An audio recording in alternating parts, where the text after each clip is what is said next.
Have you ever thought that if your dog were in pain or feeling sad, they'd find a way to tell you? But the truth isn't that simple. Dogs don't cry out. They don't shed tears the way we do. Instead, they quietly change. A look in their eyes, a subtle shift in behavior, and if you're not paying close attention, you might miss the most important cry for help of their life. I know many dog owners live with the haunting question, did I take good enough care of them?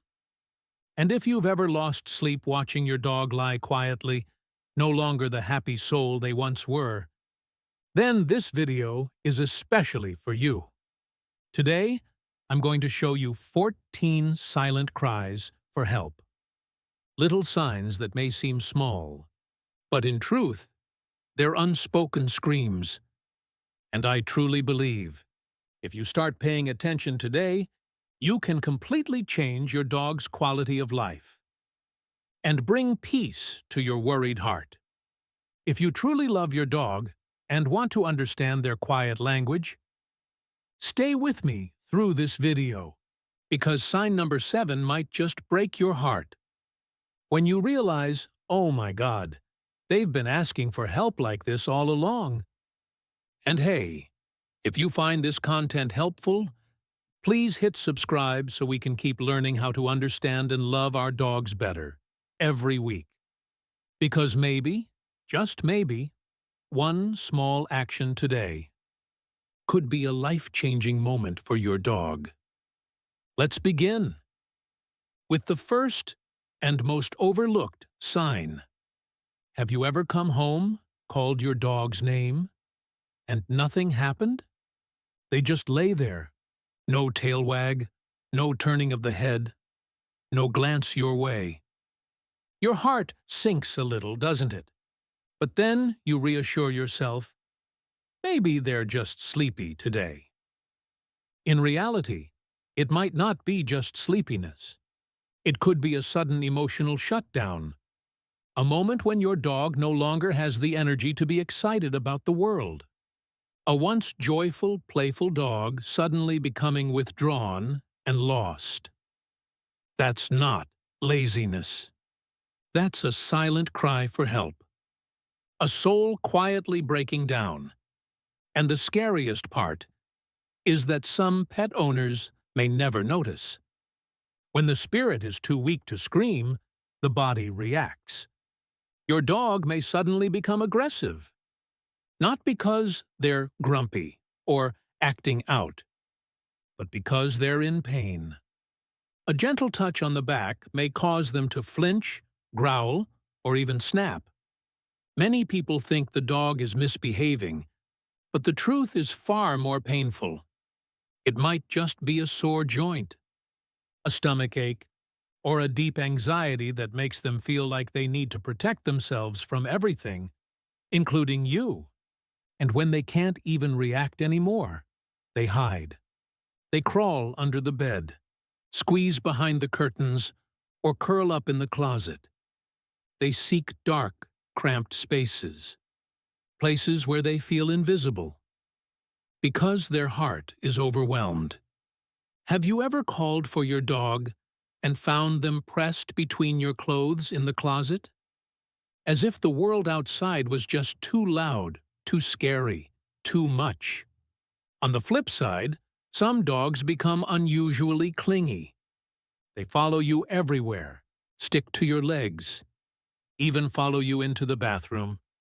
At first, it seems cute, but if your dog can't tolerate being away from you for even a second, if they start panting, trembling, or panicking every time you reach for your keys, it's no longer affection.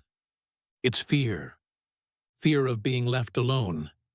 Fear born from past abandonment or emotional pain. Fear that only fades when they're physically attached to you. And living in that kind of constant fear, whether you're human or dog, is a quiet kind of suffering. Then there's the sound, not barking, but low whimpers, or a soft, mournful howl after you close the door.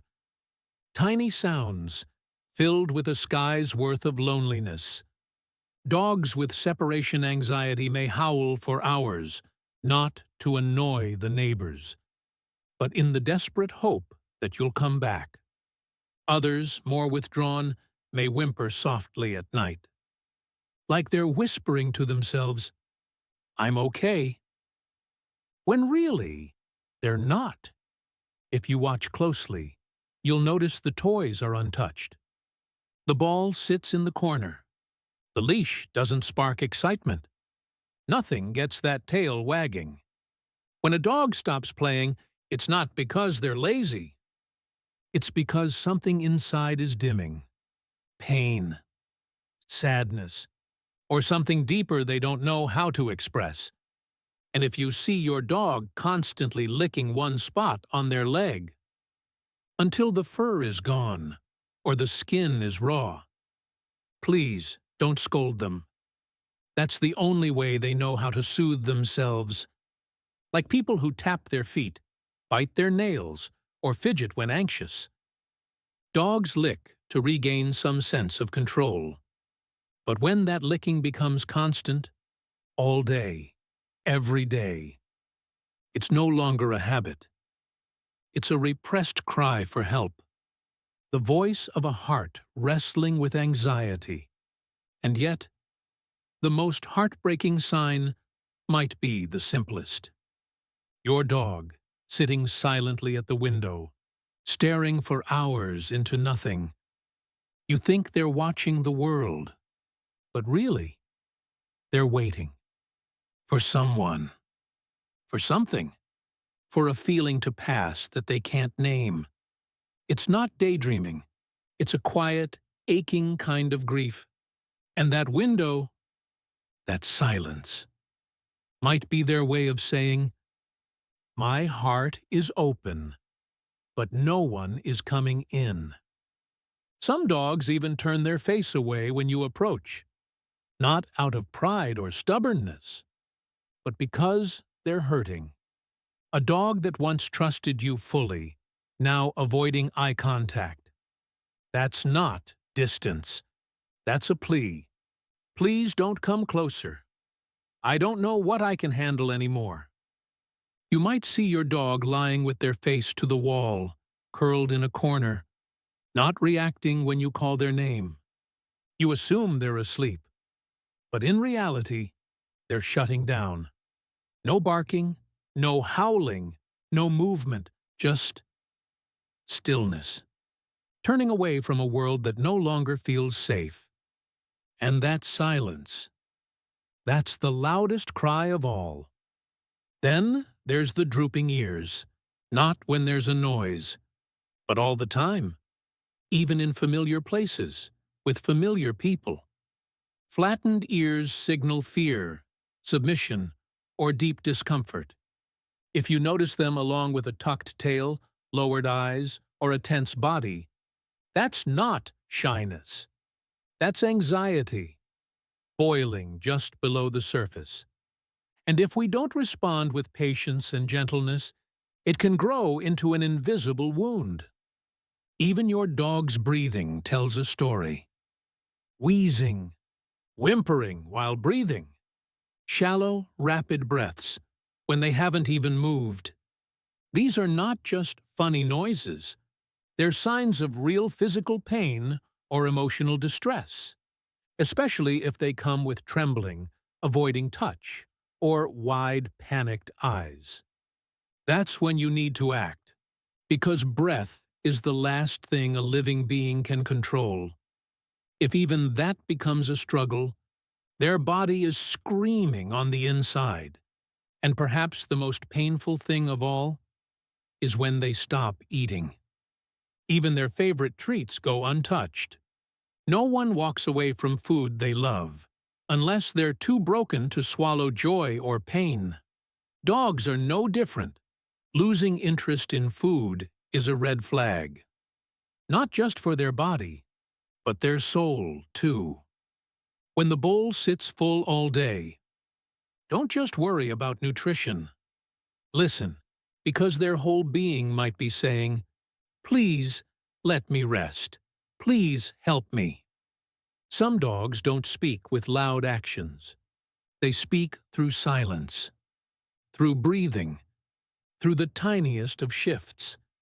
And sometimes all it takes is for you to slow down, pay attention, and really listen. You'll realize they've been talking to you all along. You just never learned the language. If you recognized some of these signs in today's video, please don't blame yourself. You're already doing the best thing you can do. You're listening now, and when you listen, you'll find that your dog is still there.